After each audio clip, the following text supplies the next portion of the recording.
Hello, my name is Jane Goodall, and I'm here to tell you about my life. I was born in 1934 on April 3rd in London, England.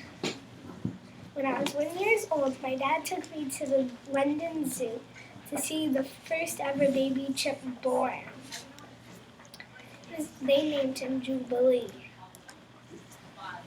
My dad bought me a stuffed chimp that I named Jubilee. Friends told my dad that it would scare me, but it didn't scare me. I loved it. When I was 5 years old, I wanted to know where an egg came from. So I went into my hen house and I stayed very still because if I moved, the hen would get scared. So I stayed there with Jubilee. And until finally an egg came out. It was about 5 hours. My parents were worried. My mom did not yell at me when she saw how excited I was. When I was 18 years old, I did not have enough money to go to high school, so I worked as a secretary and a waitress. My friend invited me to come to Africa. I did not have enough money, so I moved back home and saved up my money.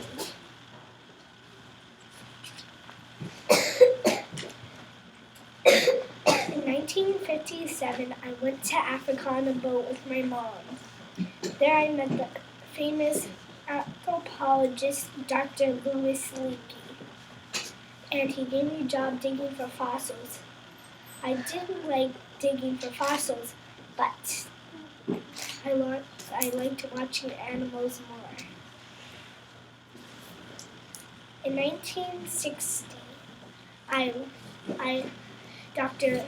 Louis Leakey gave me a job watching chimpanzees in the wild. It took me about 6 weeks for them to let me see them.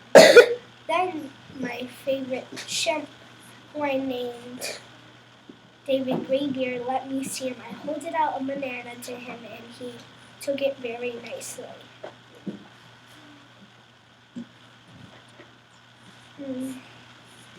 I also found out that they use and make tools. People thought animals could not make tools and use them. I saw my favorite chimpanzee, David Graybeard, eating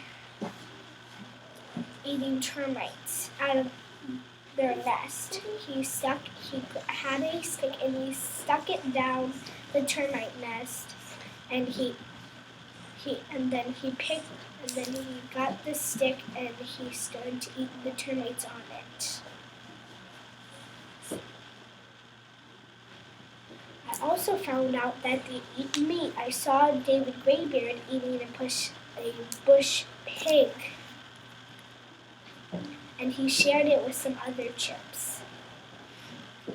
People also thought that chimps only ate plants, but they actually eat meat too. So they are called omnivores. I also found out that they sleep and nest. They make a new nest every night. Where there's food in a tree, they eat the food at that tree for that night, and then the next night they make a new nest and eat the food out of that tree.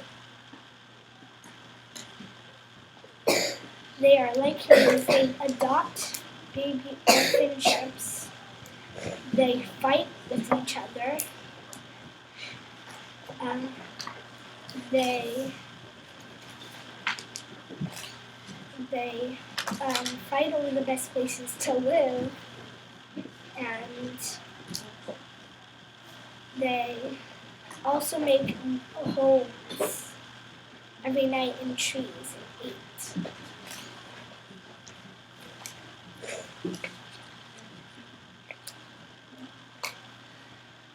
Sadly, in 1986, I had to leave Gombe because people's choices were hurting chimps. They were cutting down the forest where all the animals live. And they were also killing all the mom chimps and taking their babies. I traveled around the world to give speeches so that people would know not to hurt the animals. Because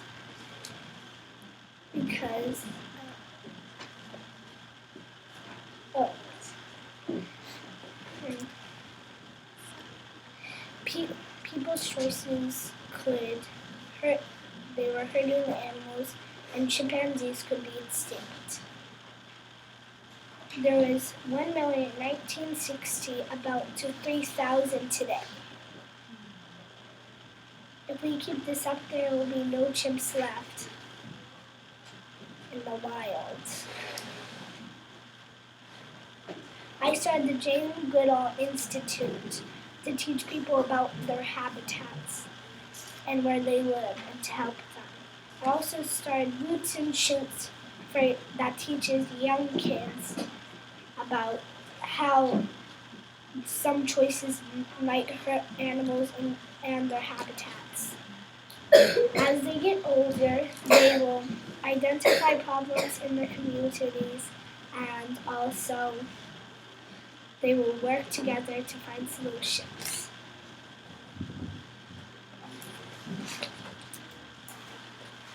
If I could talk to Jane Goodall, she would say to always help animals and never let anything stand in your way of your hard work. And it is also important to not do something to animals' habitats where they live.